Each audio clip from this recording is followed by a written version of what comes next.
You ever notice how negotiating project deadlines is somehow easier than getting a refund from customer service, or staying calm in a project crisis actually prepares you to wait in line, maybe at your favorite restaurant? Trust me, I know you find it funny because I did too, but just think about it. How project management skills really can pay off in your personal life. Family, I thought about this today as I came across this topic. And I I always talk about how this thing that I love, that I hope you fall in love with, called project management, is a transferable skill. But what I don't go into too much detail about, which I plan to do today, is talk about how you're doing project management and sometimes we don't realize it. But I want to talk about, if you do fall in love with this thing called project management, how it can transfer into your personal life. And some of these things that we're going to discuss here are things that I do, and some of the things that I'm still a work in progress. Point number one, this is my favorite, family. And the reason why this is my favorite is because when I made the decision to become a project manager, over time, this skill set has continually to grow from me. And that is called negotiating skills. So, improving negotiation skills, project managers are required to negotiate on resources, timelines, sometimes even locations. And when I say location, meaning I've been in a situation where we were co-located in so many words, where I had a project team and myself, and we were all in this one area, and we had to negotiate because they wanted to bring some other people into this area. We had to negotiate for us to be able to stay. So I had to write up this big write up and do a whole pitch and all this whole thing. But it really helped me understand the power of negotiating. So when you get into project management, you're going to have to negotiate a lot for resources. When someone tells you, when a project team member says, "Oh, it's going to take me 2 weeks," and really it's going to take them 2 hours to finish, and how do you negotiate that without making them look bad? So it has really allowed me to hone my ability to achieve a mutual benefit outcome. That's what negotiation is truly about. So next time, here's my actionable tip. Next time you are buying a car, or hey, even negotiating on food, uh, find a way to see if you can negotiate a different price than what they were offering. My mom would always say, "A closed mouth don't get fed." By doing that, you set yourself up for success, not just even in project management, but in your personal life. There's been a lot of times that I've been in places and I said, "Hey, do you guys offer discounts?" And they're like, "What?" Like, yeah, I mean, and then they'll say, nobody really, because you have the courage to ask, we're going to give you 10% off. Now, that may only took care of the tax, but that's 10% less that I had to pay. Being serious though, on serious things, on a serious note, family, it's important to really leverage this skill set, especially in your project management career. But, having that ability to hone it in your personal life is going to make you a better project manager. Point number two, staying calm under pressure.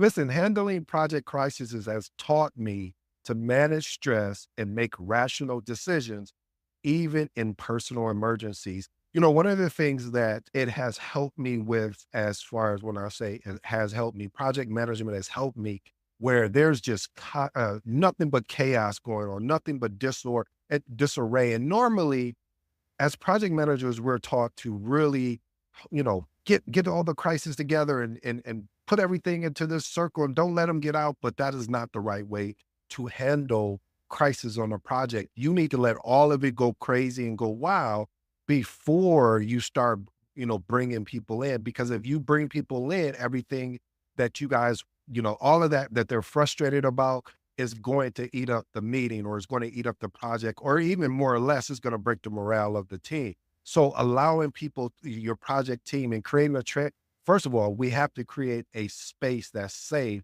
for them to have when we do have a crisis, to be able to articulate how they're feeling. And once that gets out, then we can move on. But in my personal life, seeing this help me handle emergencies that may come up, it allowed me to pause for a moment and then think. Most of the time we're just going right into the situation, the emergency, before just taking a brief pause. Okay, what is this even going about?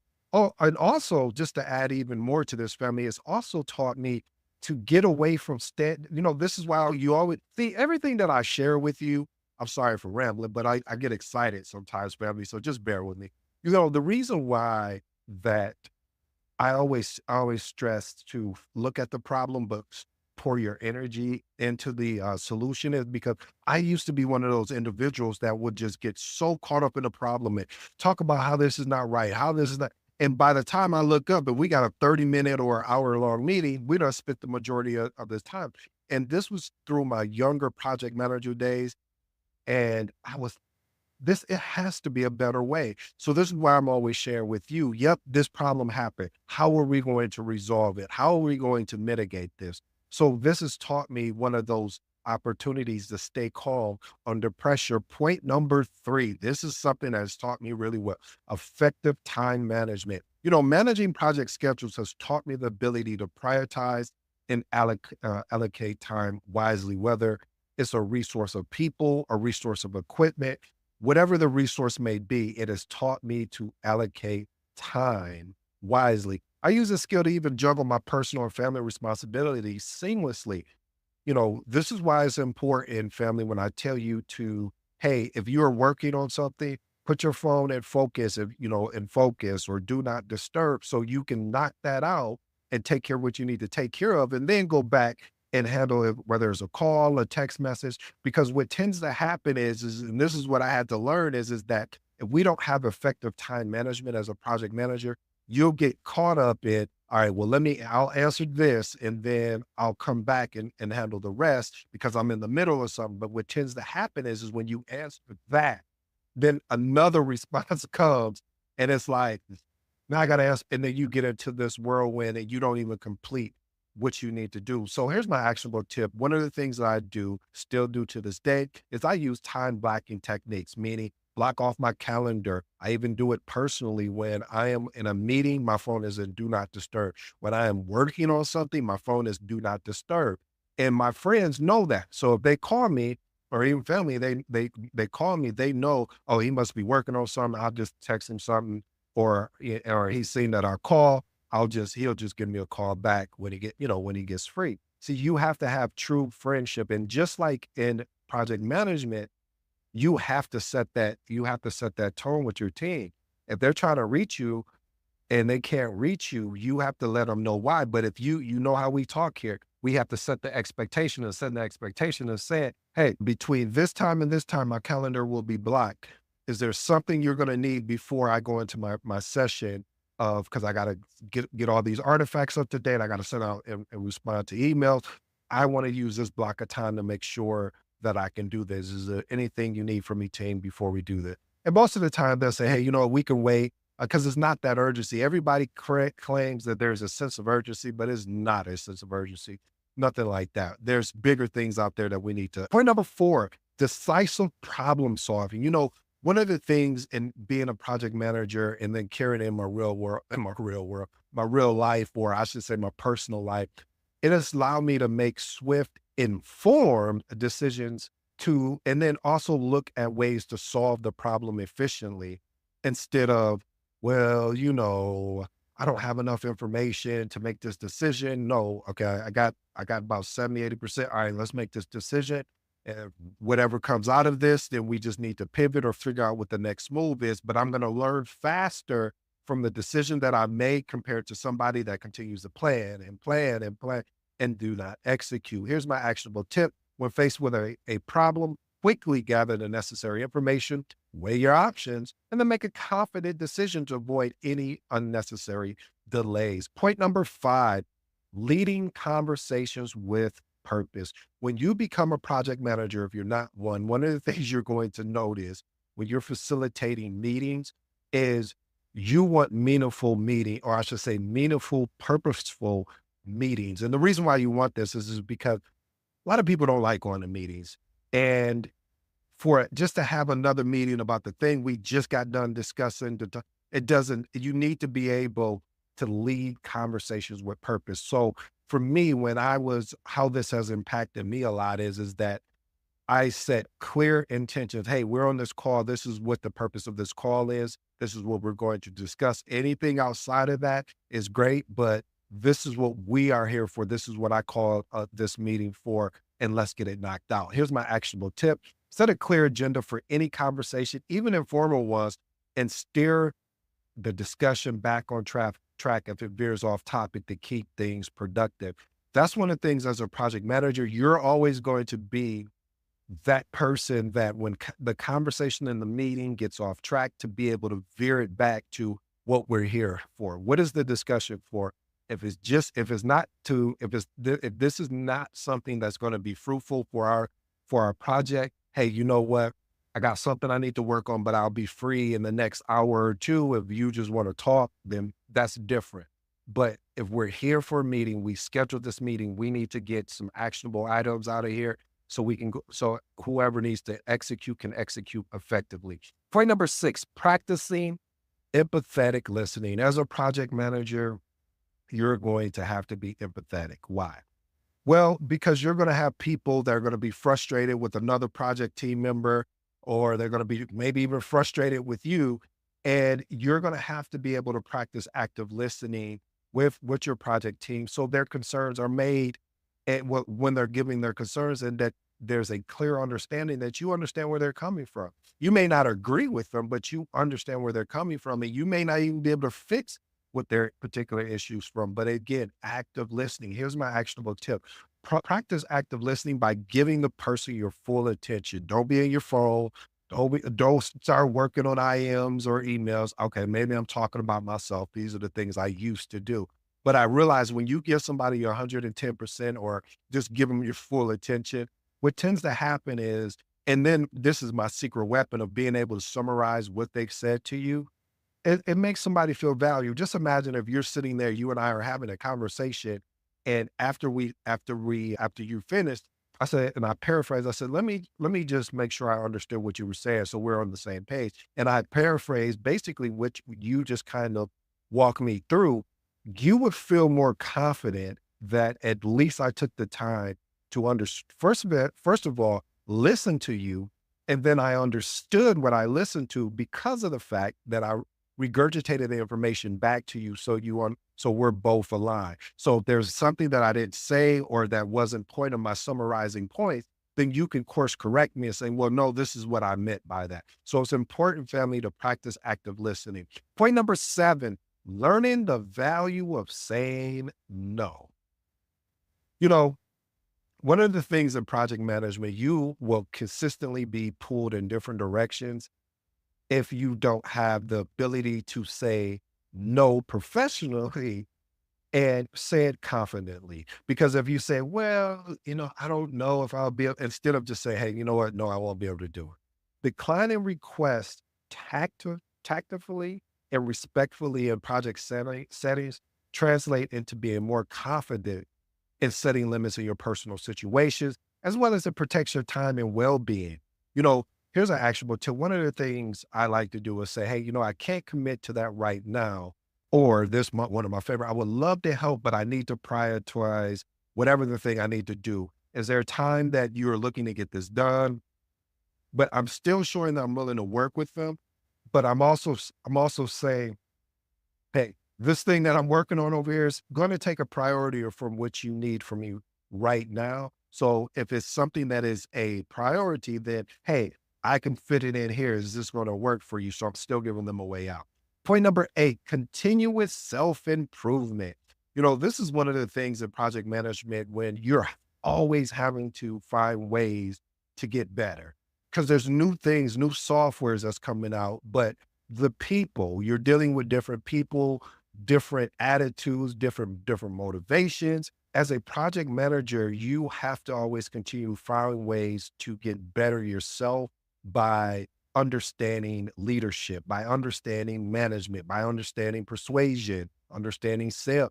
Like a lot of people think because I work in IT as a project manager, I don't need to know how to be in sales. I don't need to know how to write a compelling email that it looks like a marketing campaign. Yes, you do. And the reason why I say that is because just imagine you're trying to get to someone that is getting already probably receiving a bunch of emails. How does your email stand out? What makes them stop and want to read it and then take action? So one of the things I recommend as an actionable tip, schedule time each month to review your personal goals and assess your progress. Adjust your approach based on what is actually working and what needs improvement. Just be honest with yourself because this is how you grow. A lot of times we'll make these fake where I need improvement, but we really know you need to make improvement over here, but it's going to cost you more work. It's going to make you feel uncomfortable. So we kind of put that to the side. But in life and in general, when it comes to project management as well as your personal life, you want to be continually finding ways to improve and get better. At least I love what the guy that wrote The Atomic Habit and like James Clear, where he talks about getting 1% better. So that's my goal. I said, I'm gonna at least work on getting 1% better. It's not, oh, I'm gonna get 1,000% better tomorrow. You're gonna see a brand new. No, I'm playing the long game. I'm playing the lifetime game, as they'll say, is if I can do it 1% better each day, at least I'm doing more than somebody that's given up on even working on themselves. Here's my bonus for you today, family: the art of persuasion. Remember, I talked about that in your communication. Now, I know that sounds a little scary of using the word persuasion. It sounds evil, but it's in life, persuasion when it comes to your communication to influence stakeholders. Because you gotta remember, as a project manager, you don't have direct reports a majority of the time. So how do I influence and inspire someone that does not report into me to get a particular item done on the day they said they were going to do it and report that information back to me so I can go report to the executive. So that is a persuade. I'm calling it a persuasion communication dance. And you have to do different things. You may send them a reminder. You may, and these are what I'm referencing as persuasion. You may have to send them a reminder 2 days before it's due, and then the day before it's due, and then the day of. And you're like, man, that's a lot of work. Yeah, but you need something from them. They don't need something from you. So always finding ways to I should say exhibit new ways of doing things. So here's my actionable tip. When trying to persuade someone, frame your argument by highlighting how it benefits them personally and use clear and compelling evidence to make your case. Here's my 3 transformational remarks, family, and I'll let you be on your way. Point number 1, improve negotiation skills. Like I said, when I became a project manager over time, I've noticed and watched how my negotiation skills have continually to grow. They've gotten better because I'm doing it day in and day out at work, which ends up translating into my real, and I don't know why I keep saying real life, my personal life, in a sense of allowing me to grow because I'm having time to practice this negotiation skill.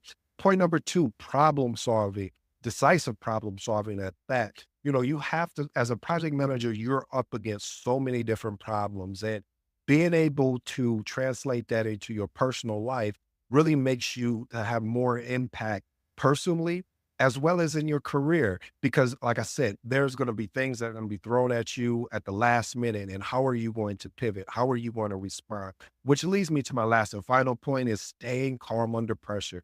I used to get frantic. I used to get frustrated when crisis would happen. And I'm not saying that that I'm 100%, I should say, cured, but I'm so much further than how I used to be. So when chaos would happen, I would just be like, I can't believe this, and I'll focus all on the problem. And then by the time I burn myself out by doing that, then I didn't even touch on the solution. So I realized that, hey, this is the problem. Let me go work on the solution. Hey, do I get it right every time? No. But what I'm willing to do is continually to get better and continually grow and evolve as a project manager. Well, family, I hope you enjoyed today's episode.